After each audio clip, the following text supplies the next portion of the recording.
Hi, welcome to எம்லக்ஷ்மி maths. இன்றைக்கி நம்ம பார்க்க போகிறது 12th ஸ்டாண்டர்டுடைய creative R PTA கொஸ்டின்லேருந்து ordinary differential ஈக்குவேஷன்ற சாப்டர்லேருந்து ஒரு question. Show that the differential equation corresponding to Y equal to a sine X where A is an arbitrary constant is Y equal to y dash tan X. Solution பார்ப்போமா?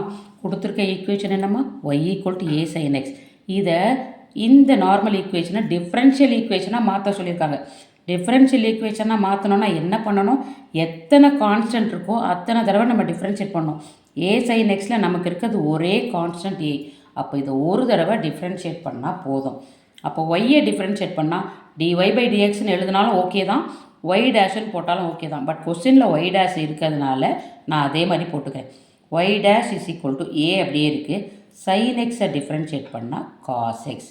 இப்போ நம்ம prove பண்ண வேண்டிய answer இது. என்ன பண்ணலாம்? இப்போது y dash equal to a cos x. ஏவோட வேல்யூ என்னன்னு பாருங்கள், y dash by cos X.